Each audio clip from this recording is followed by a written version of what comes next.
Pada kemana nih?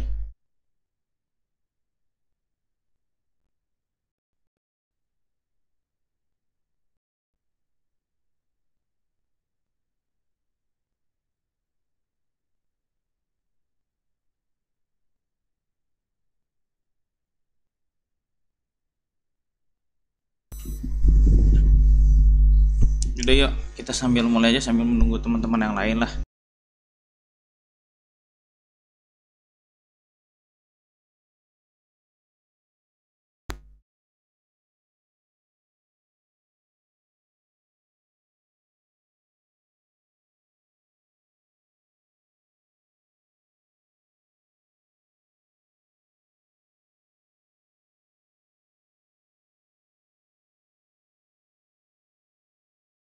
Absensi udah diisi.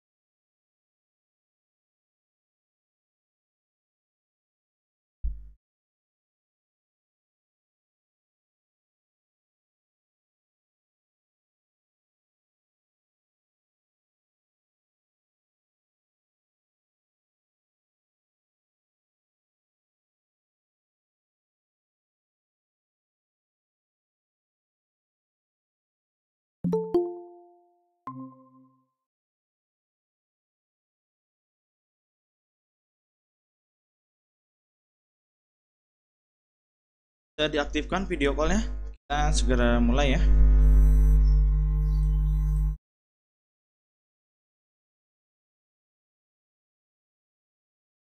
Mantap, mantap. Mas Fahmi, kita akan segera mulai. Bisa tolong diaktifkan untuk video callnya. Oke, siap. Oke, kita sambil mulai aja ya, sambil menunggu teman yang lain, nggak apa-apa. Kita langsung mulai aja. Jadi pertemuan hari ini sih kita akan membahas konsep proses ya, konsep proses lanjutan dari yang pertemuan minggu lalu.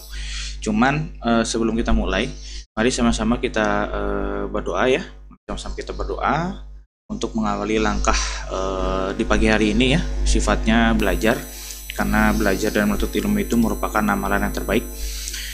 Oke, izinkan saya teman-teman untuk bisa memimpin perkuliahan hari ini dan juga sekaligus membuka perkuliahan dengan berdoa.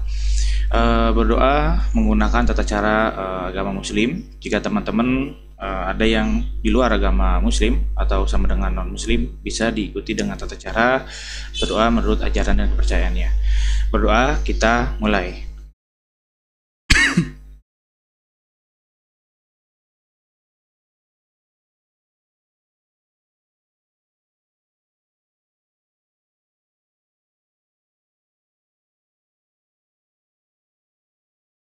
Ya, amin. Berdoa selesai. Oke, teman-teman, di sini udah pada ngisi absensi semua belum? Suara saya terdengar jelas kan?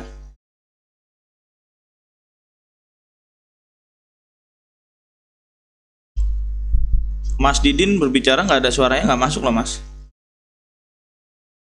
Ke mute ya? Coba. Mas Rusdan, coba dicek audio saya masuk apa enggak?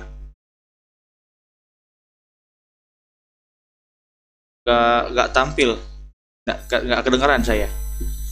Coba Mas Rusdan di unmute dulu, coba di unmute. Mungkin Fahmi bisa coba audionya nggak masuk.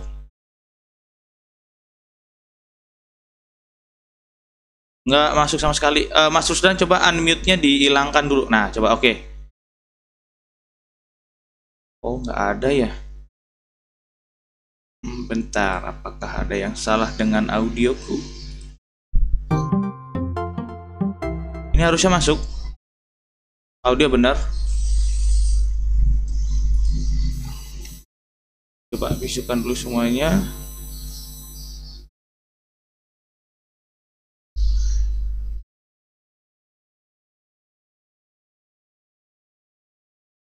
Coba Mas, dibantu suaranya Mas, biar kita pembelajarannya bisa efektif.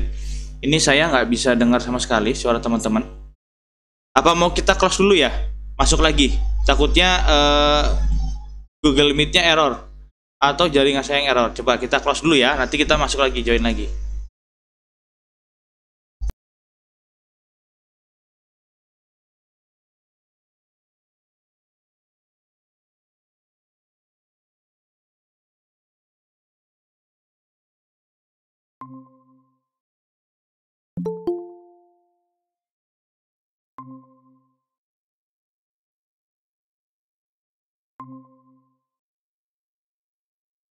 Oke, coba Mas Buru suara.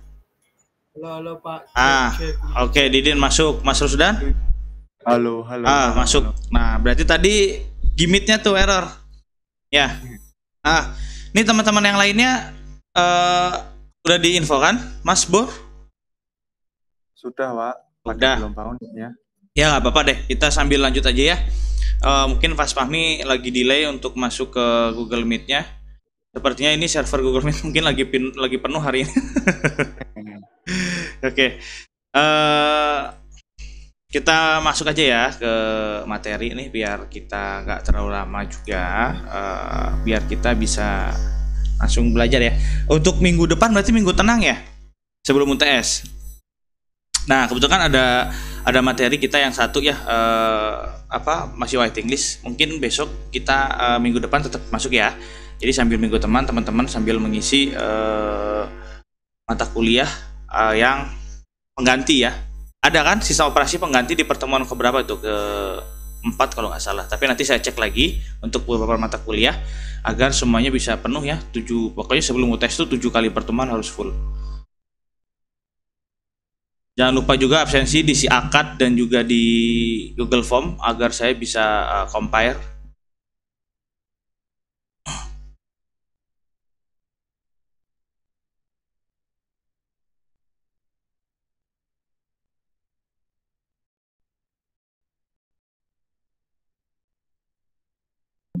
Oke, Fahmi masuk.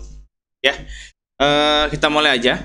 Untuk pertemuan kali ini ya, kita akan membahas mengenai konsep proses lanjutan dari yang kemarin. Nah, barangkali teman-teman yang kemarin masih ingat kita sudah membahas apa aja ya. Kita kan kemarin sudah membahas yang mengenai masalah konsep prosesnya, kemudian mengenai multitasking ya dan konkurensi. Kemudian juga kita membahas mengenai siklus ya, siklus hidup proses. Nah, saat ini kita akan membahas mengenai struktur kendalinya ya, struktur kendali, image proses dan juga proteksi, modus eksekusi proses, yang terakhir sama konsep thread ya, konsep thread sederhana ya, fundamentalnya. Jadi bentar coba saya videonya dulu. Kayak udah otomatis.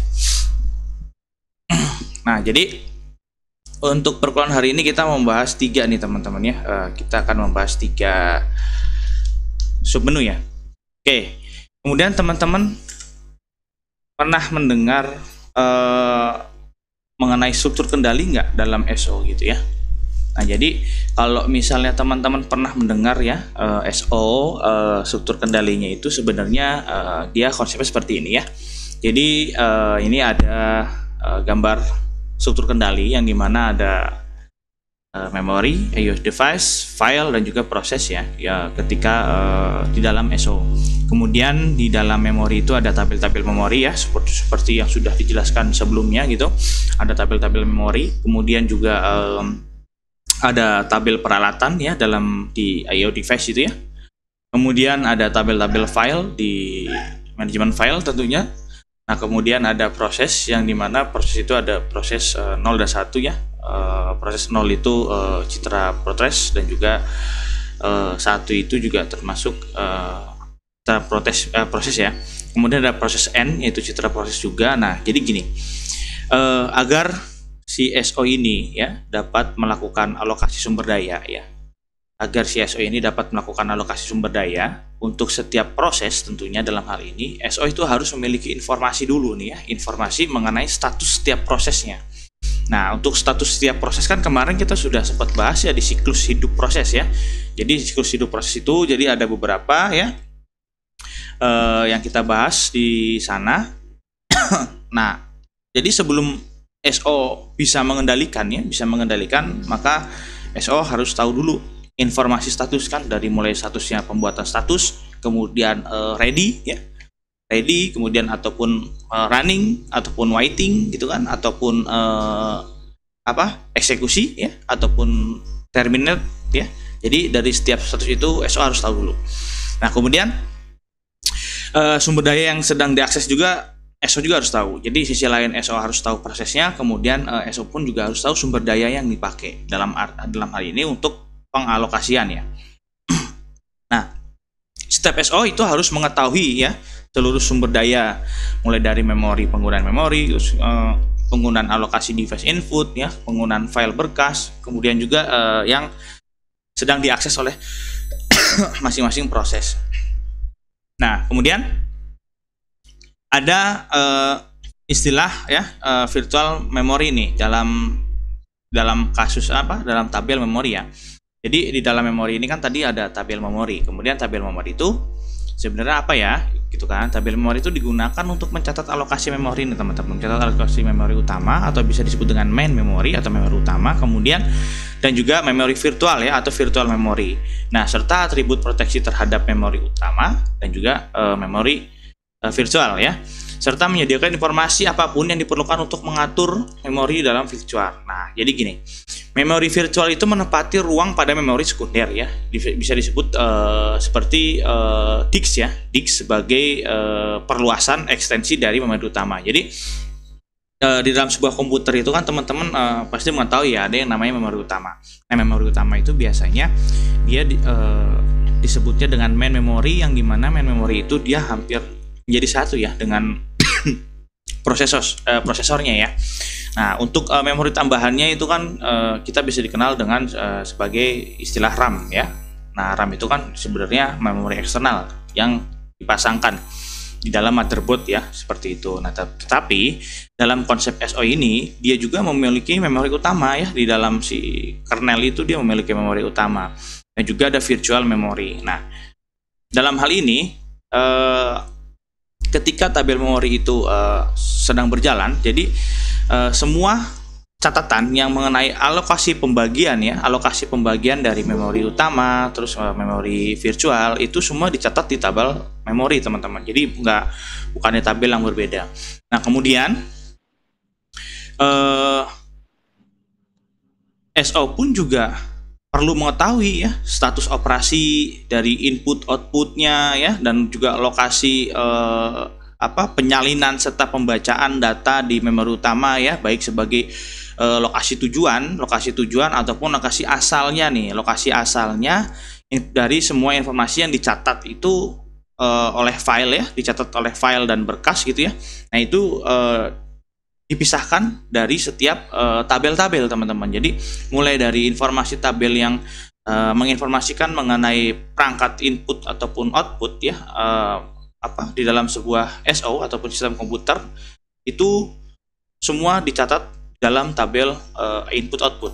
Nah, kemudian di tabel file di tabel file itu digunakan untuk mencatat seluruh file yang diakses oleh proses ya. Mulai dari lokasi penyimpanannya itu di mana, nah itu dicatat. Terus kemudian statusnya pada saat ini itu apa? Misalkan statusnya kita anggaplah running gitu ya, ataupun kita anggap sebagai ready.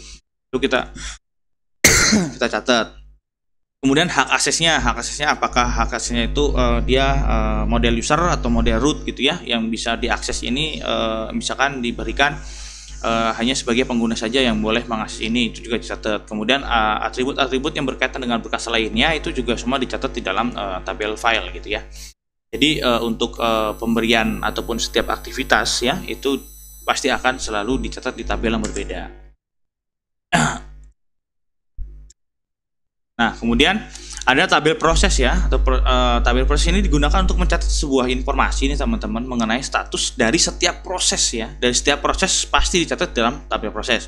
Kemudian diimplementasi sebagai link ya, sebagai link list ya, yang berisi sebagai referensi ataupun pointer ke image processing tadi.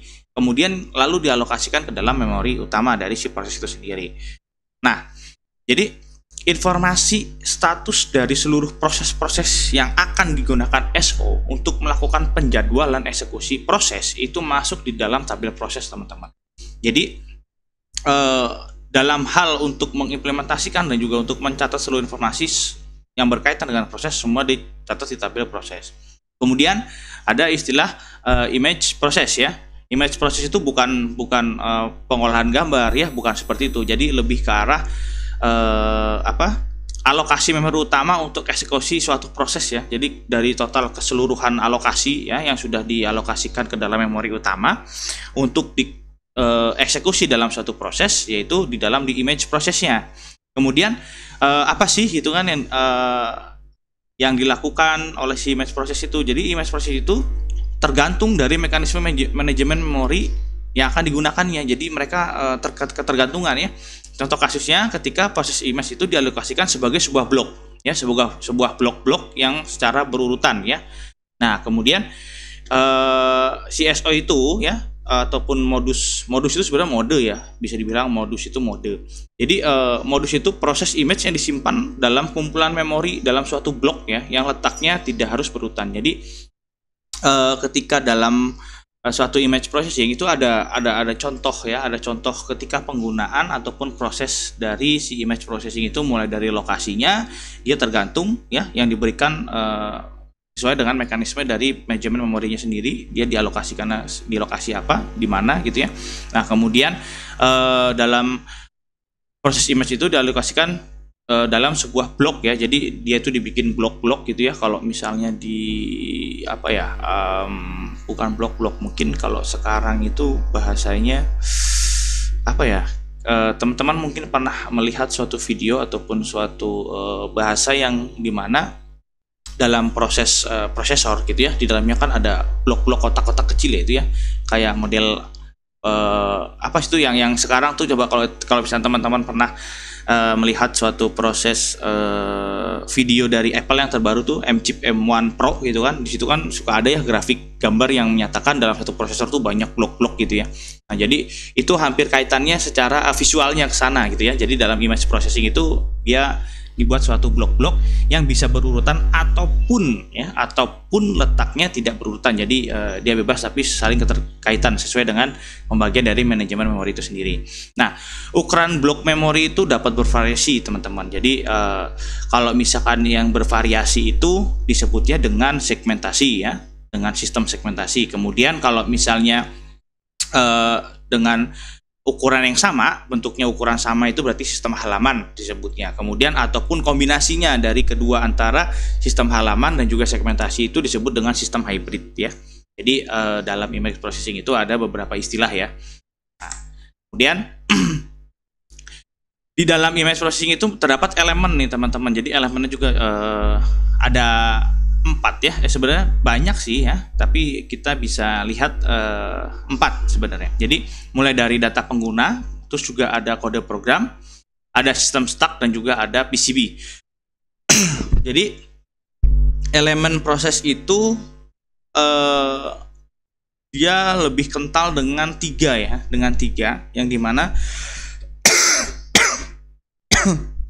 yang dimana ada seolah data user ya, data user yaitu bagian proses yang dapat dimodifikasi tentunya.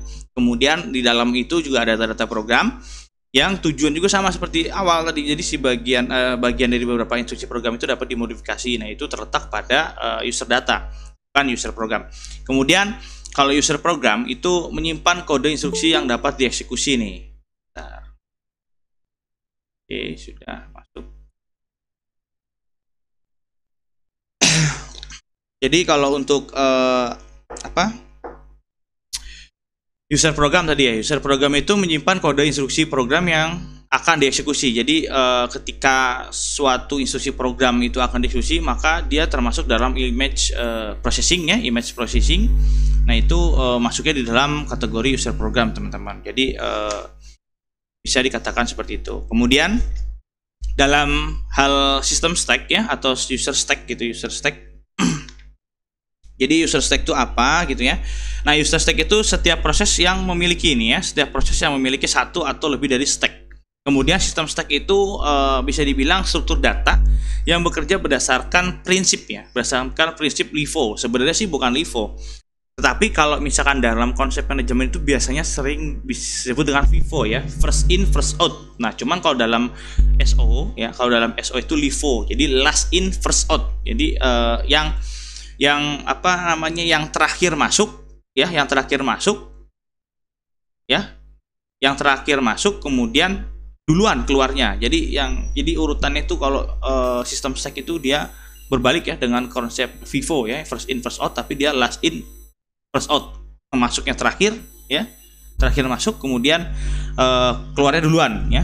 Nah itu biasanya di dalam image processing. Kemudian sistem stack itu digunakan untuk menyimpan parameter ya dan alamat yang dipanggil ya oleh prosedur atau sistem call. Jadi si image processing ini di dalam sistem stacknya itu dia ketika menyimpan suatu parameter ya, dia nggak bisa langsung menyimpan ya, jadi dia harus menggunakan panggilan ya atau istilahnya yang menjadi pendorong itu ya, yang menjadi komunikasikan yaitu sistem call-nya ya. Nah kemudian dalam hal ini ya ada muncul istilah PCB ya. Jadi PCB itu bisa dikatakan merupakan bagian dari image processing yang menyimpan informasi yang diperlukan oleh SO ya. Oleh SO kemudian si PCB ini ya, PCB ini dia kerjaannya untuk mengontrol suatu proses ya. Jadi PCB itu yang pertama dia digunakan untuk menyimpan informasi yang diperlukan SO untuk mengontrol suatu proses, kemudian digunakan juga untuk menyimpan konteks, dalam hal ini konteks prosesor yang isinya register prosesor saat terakhir prosesor sedang melakukan proses kemudian sebelum dialihkan ke proses lainnya atau terjadi interupsi. Jadi disitulah letak PCB-nya. Nah, kita akan lihat nih ya, gambar dari suatu PCB. Jadi di sini ada proses tabel ya, tadi tabel proses yang kemudian ada urutan yang tadi bisa secara tersusun ataupun tidak tersusun. Nah ini kemudian ada PCB-nya ya, jadi proses control block-nya. Di sini ada program counter, ada register, ada state, priority, ada disperse dan lain sebagainya. Kemudian juga di tahap keduanya tadi juga ada program counter dan lain sebagainya, itu masing-masing memiliki struktur ya. Jadi dalam SO yang multitasking, dalam SO multitasking itu banyak informasi yang dikumpulkan dari masing-masing proses teman-teman. Jadi setiap proses 1, 2 sampai dengan N itu kan tak terhingga saking banyaknya proses. Nah jadi si PCB itu dia bisa dibilang sebagai pengumpul data ya. Si PCB itu mengumpulkan data dari masing-masing proses itu,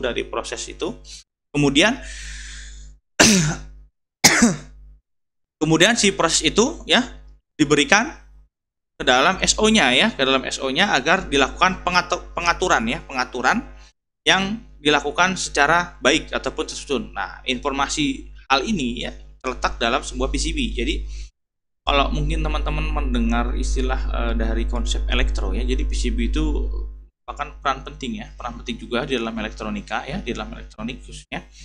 Dia kerjaannya sebagai pengumpul informasi sebenarnya. Jadi PCB itu dia pengumpul informasi ya. Nah, kemudian kita bisa lihat nih ya, kita bisa lihat yang dimana PCB itu kan tadi sudah dijelaskan sebagai penyimpan informasi ataupun mengumpulkan suatu bentuk informasi ya. PCB pun juga dikelompokkan menjadi 3 nih, ada 3 kelompok PCB itu. Yang pertama ada informasi yang terkait dengan identifikasi proses, kemudian ada informasi mengenai status proses, kemudian ada informasi mengenai kendali proses. Nah, kemudian di dalam informasi proses ya, di dalam informasi proses itu ada yang keterkaitan dengan ID ya, ID proses parent atau ID user. Kemudian di dalam status proses itu berisi suatu nilai dari register-register setiap pemproses ya. Dalam hari ini user visible register, control dan status register stack pointer ya.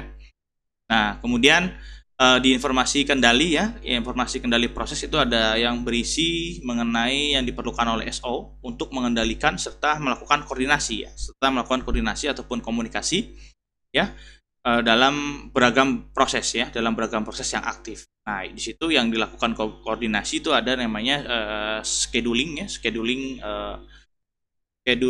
and state information, kemudian ada data structuring ya, data structuring ya, structuring, kemudian ada inter-process communication, terus kemudian ada proses privilege, memory management, dan resource ownership and utilization. Nah, kemudian apa sih yang disebut dengan scheduling ya, scheduling and set information itu semua yang berisi informasi yang digunakan dalam penjadwalan ya, dalam penjadwalan yang isinya itu antara lain seperti mengenai status proses, prioritas prosesnya, kemudian informasi yang berkaitan dengan penjadwalan dalam hal ini durasi eksekusi yang terakhir kali, terus kemudian durasi berapa lama dieksekusi, terus durasi eksekusi dalam modus si kernel ya, di si kernel, kemudian juga durasi eksekusi dalam modus user. Jadi si scheduling and state information itu dia banyak memberikan informasi ya yang isinya itu mengenai proses penjadwalan tentunya. Nah, kemudian ada data structuring ya. Structuring itu proses yang dapat dikaitkan, intinya proses yang dapat dikaitkan ya, dalam hal ini link namanya. Kemudian dengan proses lainnya dalam sebuah antrian atau ring ya, dalam sebuah antrian atau ring. Nah, informasi itu berisikan pointer ya yang membentuk rantai link list ya di dalam antrian ready. Nah, maksudnya dalam antrian ready itu di dalam kemarin ya yang kita bahas di dalam siklus hidupnya ya. Siklus hidupnya itu kan ada yang namanya ready ya. Sebelum new setelah new ready, kemudian baru masuk ke dalam running gitu ya. Jadi dia masih di dalam antrian ready. Nah, itu bentuk dari structuring. Nah, kemudian ada interprocess ya, interprocess communication, yaitu isinya dia berupa flag, sinyal ataupun pesan yang digunakan untuk komunikasi antar proses. Jadi di PCB itu dia terdapat tiga kelompok yang salah satunya ada interprocess communication, itu merupakan peran penting untuk bisa melakukan pesan ya, komunikasi antar proses. Jadi antar proses apapun dia bisa dikomunikasikan dari PCB ini. Kemudian ada namanya proses privilege.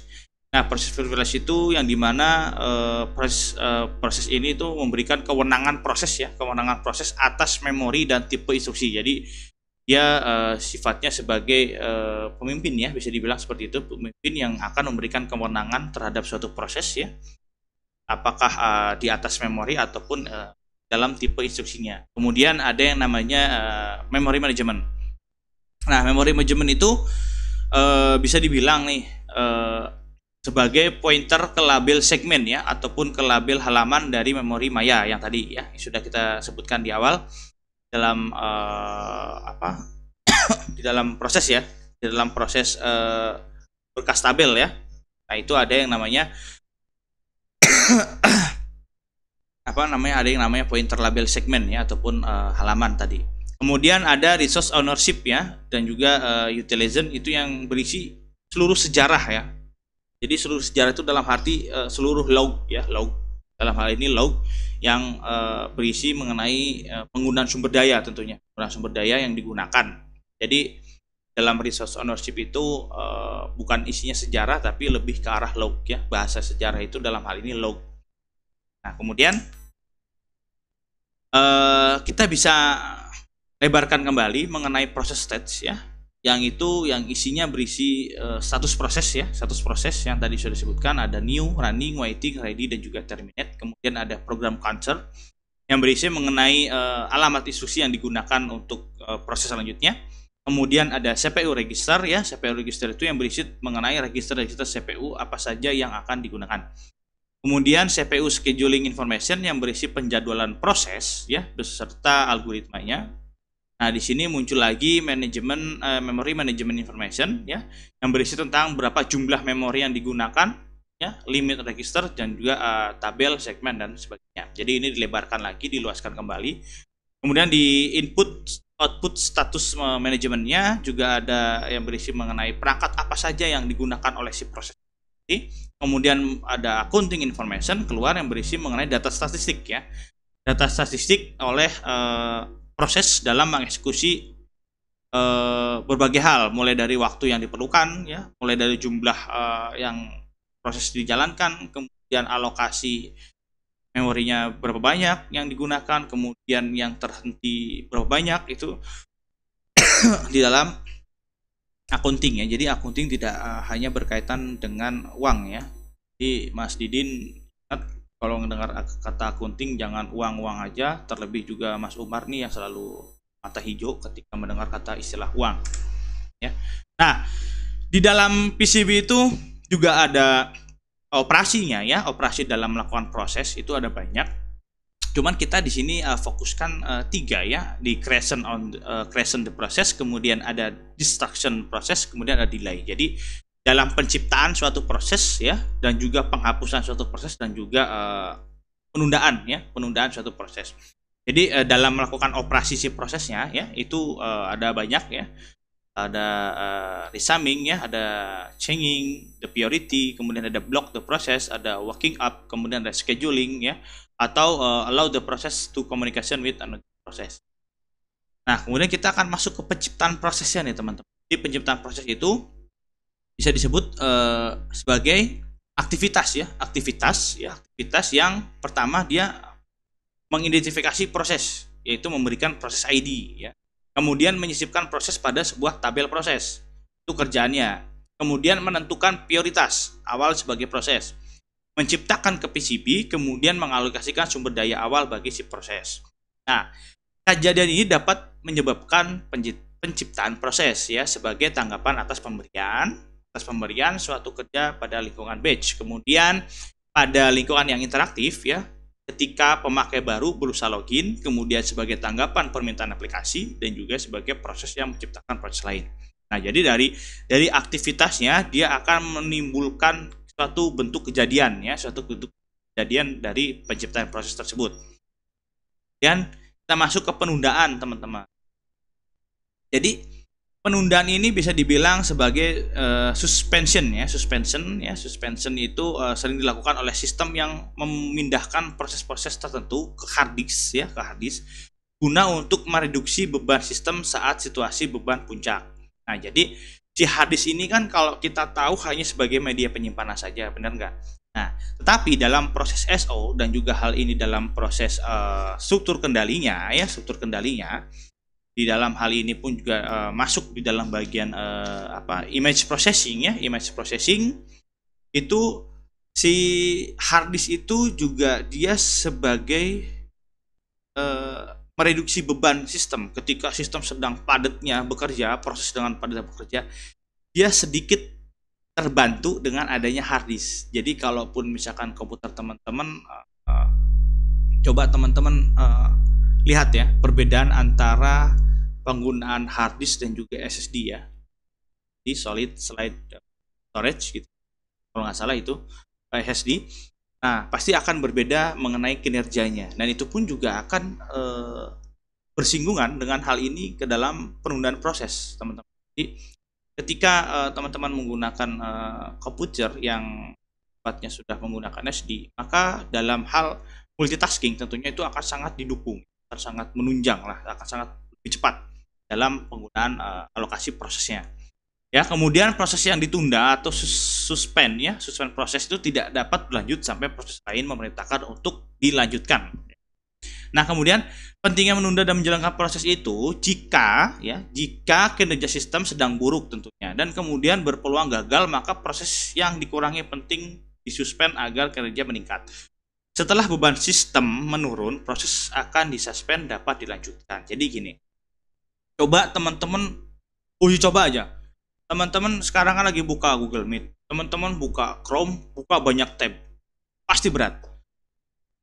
Pasti berat. Beban sistemnya pasti akan berat banget. Walaupun kita jangan melihat dulu ke arah size ya. Kita jangan melihat dulu ke arah size dari sebuah memori. Kita coba lihat dari prosesnya. Ya, pasti akan sangat berat. Di mana ketika teman-teman sedang melakukan Meet, ya kan itu prioritasnya saat ini teman-teman sedang membuka Meet, alokasinya sedang banyak diprioritaskan dalam Meet. Tapi ketika teman-teman membuka tab baru, open new tab, itu kan akan berjalan di background proses. Tapi yang halaman teman-teman akan buka ataupun standby itu pasti halaman Meet-nya. maka sebagai garis besar priority yang akan dialokasikan itu halaman mid dulu ya. Yang lain ya teman-teman akan bisa melihat loading sedikit tapi ada yang lancar. Itu kalau beban sistem belum begitu berat. Tapi coba teman-teman buka beban sebanyak-banyaknya, maka nanti akan ada yang kayak bentuk crash cek sedikit gitu ya. Cek sedikit. Itu maksudnya masuk dalam kategori suspend proses. Itu pun bisa dilanjutkan. Bisa dilanjutkan berjalan normal apabila beban sistem kinerjanya dihilangkan atau dikembalikan lah ya. Dikurangi gitu ya. Nah, kemudian ini ada juga disebutkan dalam contoh nih. Pada proses percetakan, nah, bila kertas tiba-tiba habis, maka proses suspend setelah kertas dimasukkan, proses dapat dilanjutkan ya. Nah, itu kalau teman-teman sering mencetak suatu berkas yang sangat banyak, terus kertasnya hanya sedikit, kan? Dia akan keluar namanya paper gitu ya, warning itu yang warna merah biasanya simbolnya ya. Kemudian setelah teman-teman memasukkan kertas lagi, itu ada yang secara otomatis sistem membaca oke, kertas sudah dimasukkan, lanjutkan. Atau teman-teman bisa melakukan konfigurasi manual, itu pencet lagi tombol resume-nya yang ada di printer, cetet, berarti menginstruksikan kepada komputer untuk melakukan proses pencetakan gitu kan, ibaratnya seperti itu. Nah, itu contoh dalam penundaan proses. Nah, kemudian dalam penghancuran prosesnya sendiri nih. Jadi penghancuran proses itu melibatkan pembebasan proses dari suatu sistem ya, yang dimana sumber daya yang digunakan itu bisa dikembalikan, kemudian proses dihancurkan dari tabel proses ya. Bisa dibilang kalau misalkan di Windows itu N-Task ya, langsung jeger aja di Task Manager N-Task. Nah, itu dihancurkan, tapi dia menggunakan perantara kita sebagai pengguna. Nah, kemudian PCB itu dihapus ya dari informasi, kan tadi PCB kan sebagai pengumpul informasi ya, yang berisi informasi tentang ABCD banyak kan. Nah, itu ketika di prosesnya itu dihancurkan dari tabel, maka PCB pun juga akan terhapus prosesnya. Kemudian proses turunan dari proses induk itu dihancurkan otomatis saat proses induk pun juga dihancurkan. Kemudian ada beberapa sistem yang menganggap bahwa proses anak-anak besar, dalam hal ini independen ataupun proses induk, itu sehingga proses anak tidak dihancurkan saat proses induk dihancurkan. Jadi ada beberapa proses yang dimana ketika teman-teman menghancurkan proses induk itu, misalnya gini contohnya, ketika teman-teman sedang membuka Google Chrome dengan berbagai banyak tab yang tadi saya bilang. Misalkan anggaplah teman-teman membuka 5 tab di dalam software web searching ya, yaitu Google Chrome. Kemudian teman-teman menghilangkan beberapa tab, tapi tetap proses Google Chrome-nya tidak akan hilang ya, tetap masih ada. Atau teman-teman tiba-tiba close ya, close. Nah, close itu bisa jadi di dalam background prosesnya itu dia masih jalan ya, dia masih memberikan kesempatan, siapa tahu barangkali gitu kan, siapa tahu dan barangkali teman-teman kepencet itu, kepencet. Jadi sehingga ada istilah ketika teman-teman melakukan menghancurkan suatu proses ya, tapi di induknya, di proses induknya, coba teman-teman buka Task Manager, itu dia kadang-kadang suka masih jalan prosesnya gitu ya. Nah, jadi itu merupakan dari proses penghancuran ya. Jadi banyak yang ditangani oleh setiap proses. Kemudian hal ini harus proses ini harus diproteksi ya, harus diproteksi juga. Diproteksi dalam hal ini kita akan masuk ke dalam pembahasan proteksi modus eksekusi prosesnya, yang dimana modus eksekusi itu memberikan protect yang sangat penting ya dalam SO, yang dimana SO ini dalam hal ini dia menggunakan konsep multitasking, karena dalam SO multitasking itu sering terjadi yang namanya istilahnya kompetisi ya, yang kemarin kita sempat bahas, kompetisi perebutan berdaya. Nah, dalam hal perebutan itu kita bisa mengatasi ya dengan cara masuk ke dalam eksekusi protect ya, yang dimana kode-kode atau instruksi program ya itu bisa mengakses sumber daya yang kritis. Dalam hal ini harus bersifat trusted ya. Jadi trusted itu merupakan kode-kode yang teruji ya, teruji dan nyaman, berarti menjamin tidak terjadinya monopoli pemakaian sumber daya. Jadi sehingga dia bisa memberikan, bisa berbagi lah. Jadi nggak perlu ribut aja ya. Jadi saya pengen yang ini duluan selesai karena ini multitasking. Jadi nggak. Jadi mereka harus tetap dikasih proteksi agar ketika pemindahan proses ataupun terjadinya suatu proses tidak terjadi interupsi ya untuk ngambil sumber daya dari orang. Misalkan dalam hal ini proses yang lainnya. Kemudian pada prosesor yang mendukung modus eksekusi secara protected ya, itu terdapat suatu bit yang menentukan apakah proses sedang berjalan dalam modus kernel ataupun dalam modus user. Dalam hal ini juga disebutkan suatu proses dapat berjalan dalam salah satu modus ya. Kalau misalkan kita bisa sederhanakan itu bukan modus tapi mode sebenarnya. Kalau modus mah cuman hanya buat Mas Umar dan juga Mas Doni yang selalu modusin cewek ya, habis itu ghosting aja, selesai hilang aja cewek. Udah kelakuan dah itu mah. Apalagi si Didin ya, sering banget nge-ghosting cewek. Nah, terus sistem yang memungkinkan berjalan salah satu dari dua macam modus ya, itu disebut dengan sistem proteksi. Jadi sistem proteksi itu sistem yang memungkinkan berjalan salah satu dari dua macam ya, dari dua macam yang disebutkan dari user ataupun kernel ya. Itu merupakan sistem terproteksi. Kemudian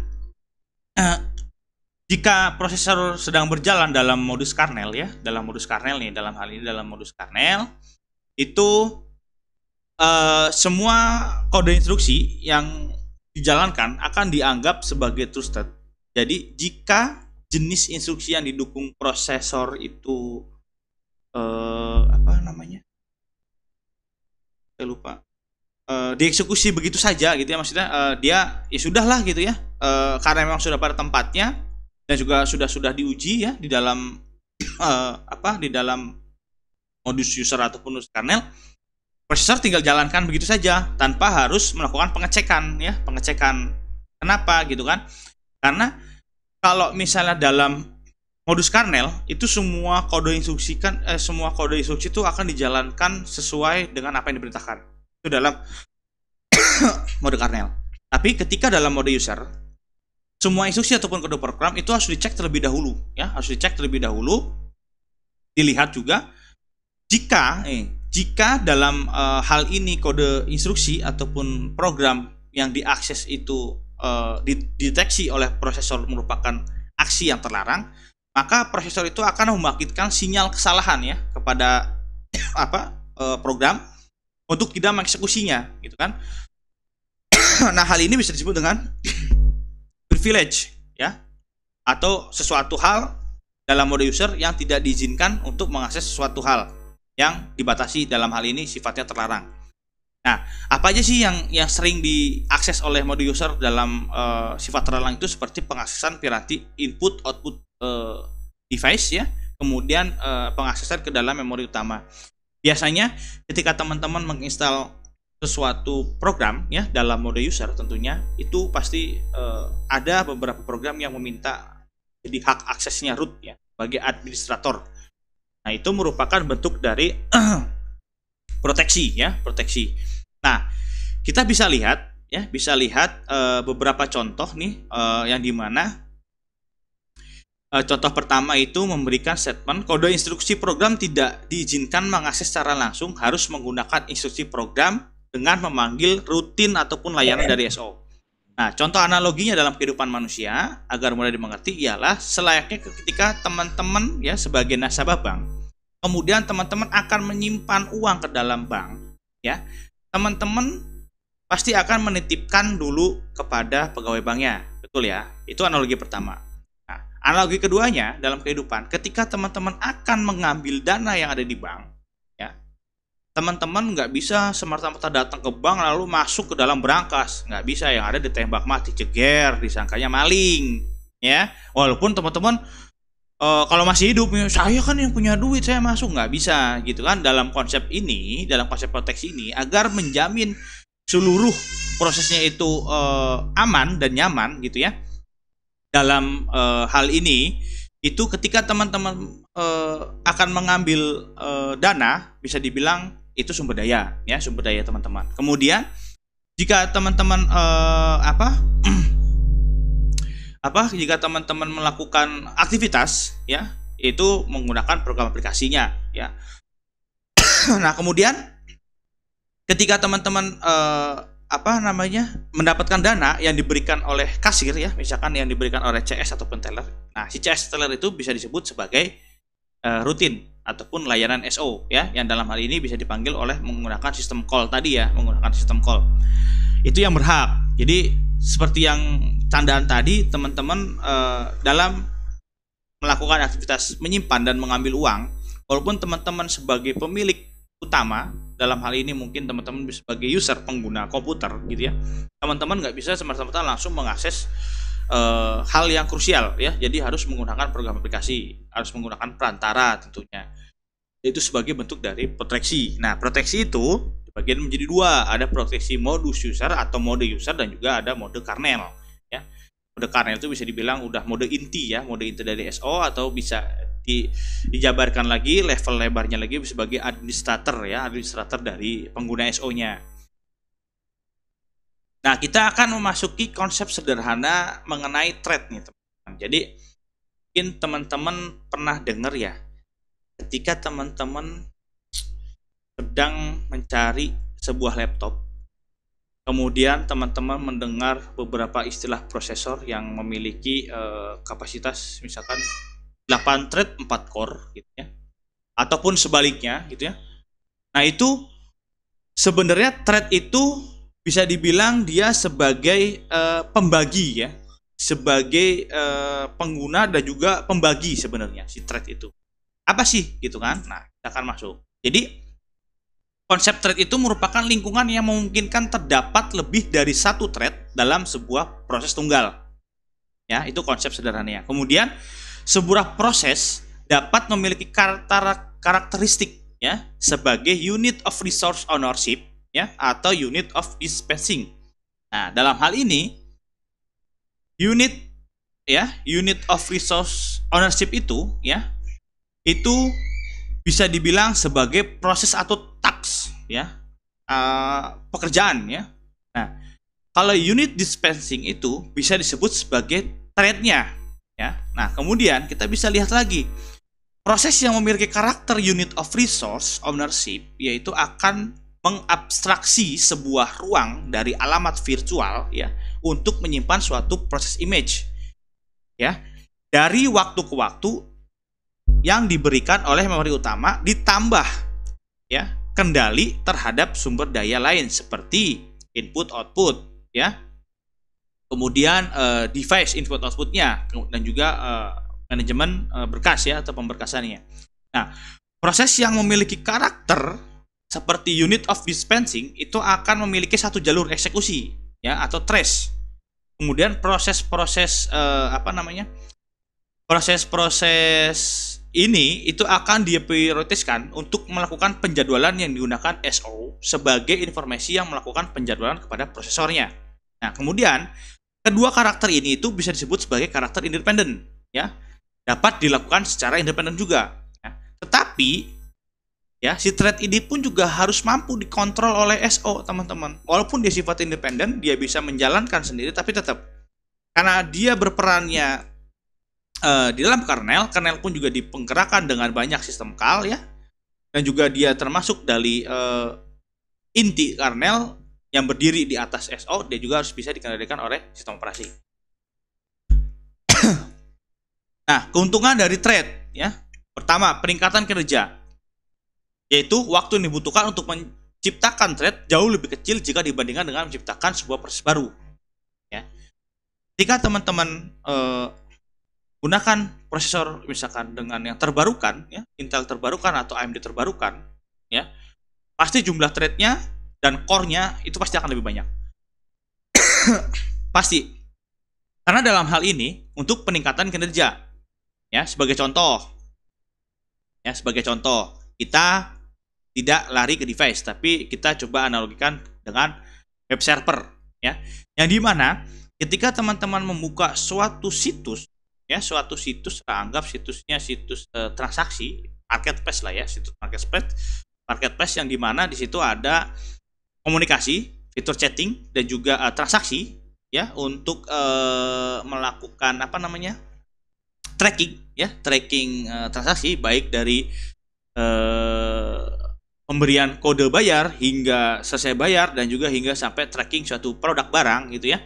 Nah itu biasanya ya diawasi oleh thread ya. Nah jadi kalau misalnya kita lihat karena adanya sebuah thread baru yang akan diciptakan untuk melayani suatu permintaan pengguna ya, kemudian thread utama itu akan kembali melayani pengguna lainnya. Jadi karena jumlah threadnya yang banyak, maka dia akan mampu untuk meningkatkan kinerjanya ya, kinerja dalam membagi pelayanan ya.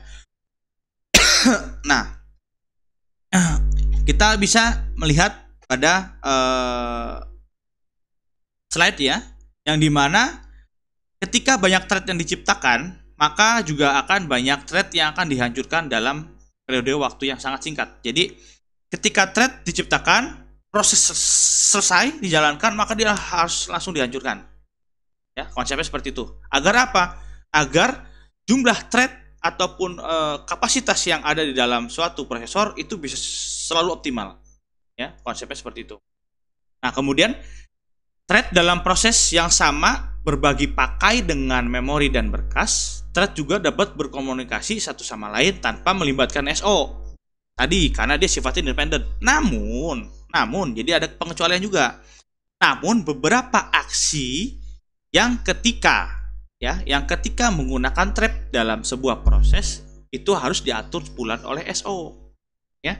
Jadi nggak bisa dia berjalan sendiri, nggak bisa dia melakukan pemrosesan atau pembagian alokasi secara sendiri, nggak bisa, walaupun dia sifatnya independen.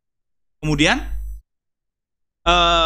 diatur SO itu pada level apa ya? Pada level proses. Tadi level proses itu kan banyak ya, level proses juga banyak, karena semua thread dalam proses berbagi atau berbagi pakai uang alamat yang sama, semua thread juga harus memutuskan status suspend apa tidak suspend ya, tentunya pada saat yang bersamaan juga ya. Pengakhiran pada sebuah proses akan mengakhiri semua thread dan task. Jadi ketika teman-teman sedang membuka suatu program proses ya, program proses yang kalau misalnya teman-teman pengguna Windows bisa buka Task Manager, kemudian ada proses banyak banget di situ yang aktif dari proses Windows-nya gitu ya, kan ada banyak proses Windows atau proses user. Coba teman-teman buka. Pasti ada dua keterangan ataupun banyak keterangan. Jadi yang menandakan bahwasanya ini loh yang termasuk dalam proses si kernelnya dan ini loh yang diproses oleh user kita sebagai pengguna. Nah, tetapi ketika kita mencoba end task secara paksa, maka thread dan tasknya pun juga akan dihancurkan. Ya, dalam hal ini konsep thread sederhananya. Nah, sampai sini selesai. Ya, sampai sini selesai untuk pembahasan singkat mengenai konsep proses lanjutan dari yang kemarin ya. Kalau kemarin kita kan banyak belajar mengenai siklus hidupnya ya. Nah, saat ini kita mengembangkan juga kepada struktur kendalinya, yaitu struktur kendali dari SO. Dia melakukan struktur apa aja di situ.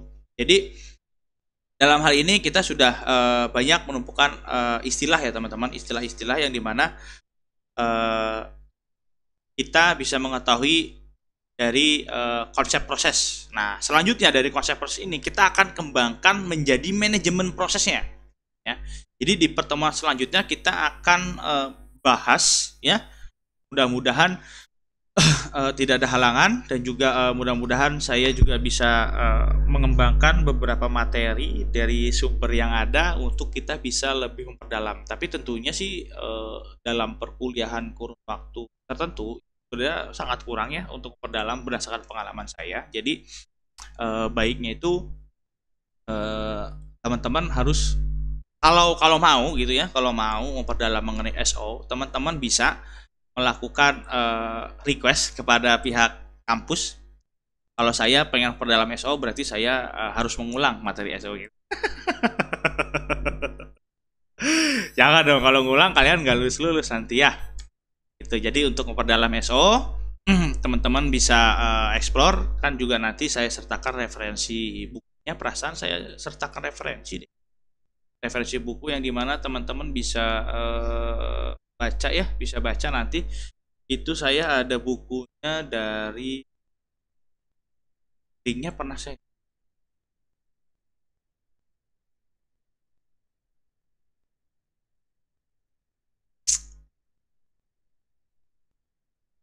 Jadi SO itu kita bisa baca dari Al Abraham ya. Ini Abraham merupakan apa? Beliau merupakan sosok yang luar biasa. Kebetulan saya punya yang versi 2012-nya nih Abraham. Itu totalnya 7,9 mega.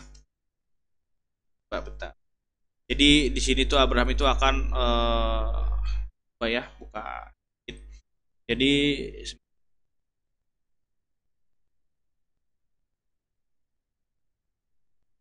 oh belum.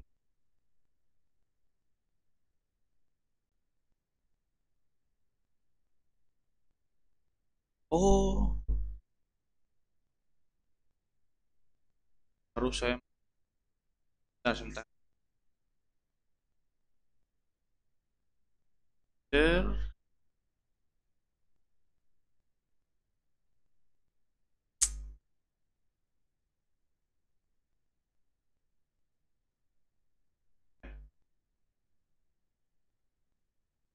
Teman-teman bisa lihat nggak? Nggak bisa ya?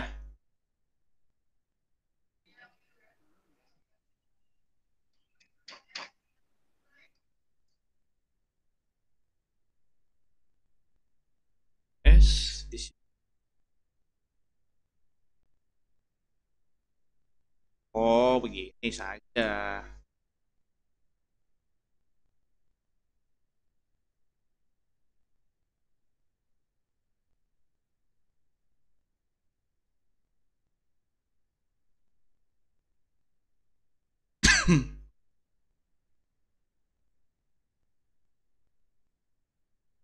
Abraham. Wah, tuh, dah.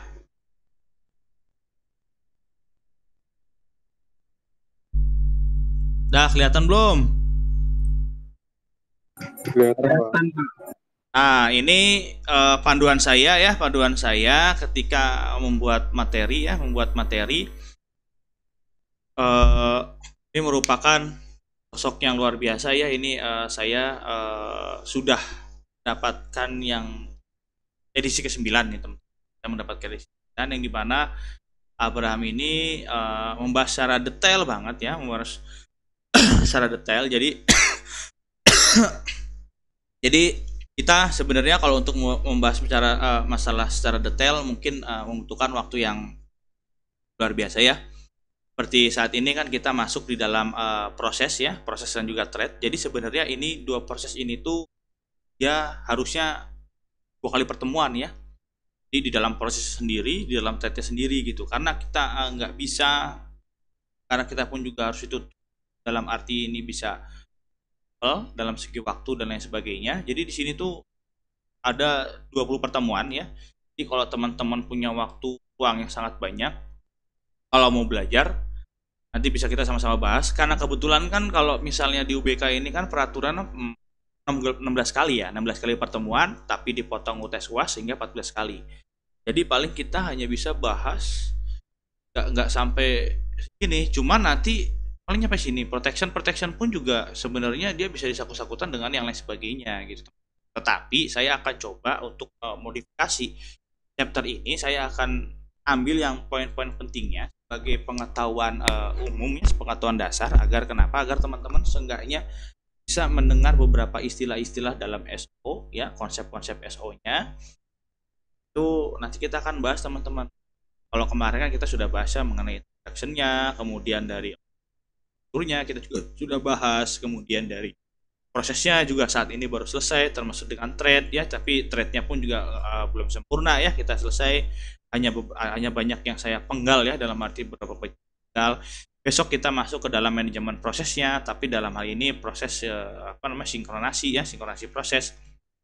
Nah, di dalam manajemen proses itu banyak banget yang akan kita bahas ya.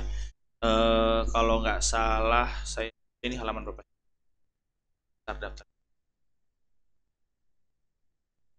Nah, nih ya, manajemen proses ya.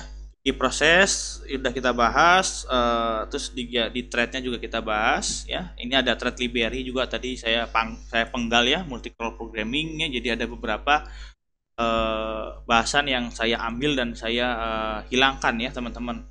Nah, di dalam manajemen proses itu kita akan mendalami lagi sedikit mengenai pengolahan siklus hidup si prosesnya, kemudian penjadwalan proses ya.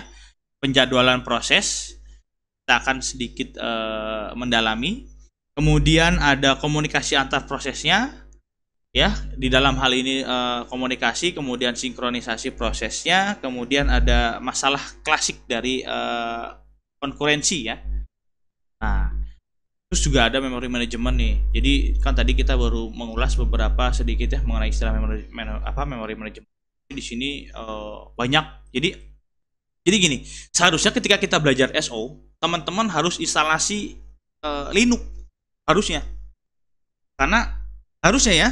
Nah, itu secara konsep. Tetapi karena kita sifatnya umum, juga kita mampu gitu ya, mengikuti pembelajaran ini menggunakan operasi yang lain. Tetapi kita tidak selihai ini, karena kalau misalkan teman-teman menggunakan Linux itu nanti keluar tuh swap ya, istilah swap memori ya, penggunaan dan lain sebagainya nih. Terus kemudian ada virtual memorinya di background ya, di copyright-nya. Nih kita lihat aja materinya nih. Ini pasti menggunakan Linux ya. Di halaman 351.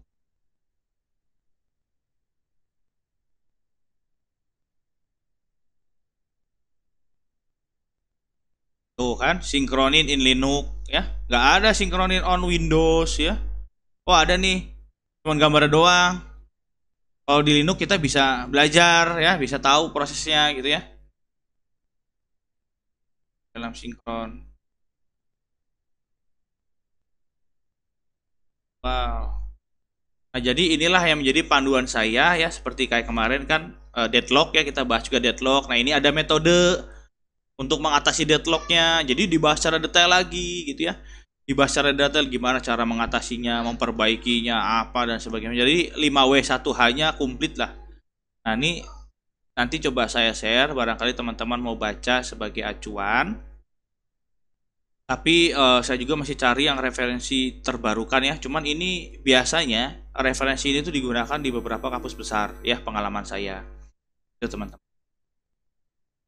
Jadi di beberapa kampus besar itu referensi tadi itu digunakan oleh kampus-kampus besar. Jadi teman-teman nggak usah minder. Mari sama-sama kita belajar. Barangkali teman-teman ada referensi, Pak. Ini kayaknya bagus deh Pak, buku ini Pak. Coba kali-kali dijadikan bahan materi misalnya kan. Boleh. Kalau ada, kalau misalkan Pak ini saya dapat materi dari kampus A misalnya, tapi dapatnya secara ilegal ya Pak. Diem-diem aja dapatnya secara ilegal. Boleh deh Pak kita bahas. Ayo mana sini kirimin filenya, kita akan bedah. Nah, dari file materinya ilegal, kita cari sumbernya ya. Sumbernya misalkan dari buku A. Nah, kita download aja buku A-nya. Jadi kalau misalkan kita ngebahas, kita nggak dibilang ilegal karena kita ngambil dari sumbernya asli gitu kan. Mereka kan awalnya kita dari kampus lain, tapi karena kita berusaha ngulik, oh dia sumbernya dari buku ini, penerbitnya ini, pengarang ini, ya udah kita ambil aja dari situ langsung. Berarti kan kita sama-sama dengan mereka jatuhnya, ya kan? Bukan kita nyuri dari mereka, tapi kita pengen tahu kenapa materi mereka seperti itu, ambil dari mana, kita pengen samakan, silahkan, atau kita bisa lebih kembangkan. Nah itu jadi merupakan bentuk pembelajaran kampus merdeka sebenarnya. Merdeka belajar ya. Jadi sebenarnya nggak ada yang sulit gitu. Jadi teman-teman, terima kasih untuk hari ini ya. Mari kita sama-sama akhiri dengan mengucapkan hamdalah, alhamdulillah. Materi hari ini selesai nih. Saya akan coba lakukan absensi live ya, absensi live.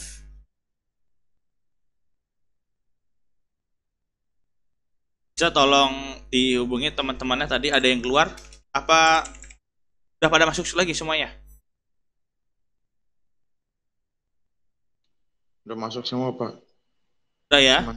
Ada yang keluar, ada keluar lagi nggak? Yang nggak masuk dari awal. Iya, Indra emang dari awal nggak masuk, saya juga perhatiin. Kemana ya Indra, ada yang tahu nggak? Nggak tahu Ini Pak. lagi transaksi terenggiling Pak. Transaksi giling. Yang bener lu Din. Tidur itu Pak transaksi. Nggak tahu, mungkin tidur Pak, mungkin tidur. Transaksi sama bantal, Pak. Oh, kalau itu sih bisa jadi. Suwe transaksi giling. Umar serumah Pak Maindra. Sistem komputer hari Senin SO, oke. Cuma Indra aja yang nggak masuk ya? Ya, nggak ada izin ataupun komunikasi ke saya, jadi Alfa aja ya.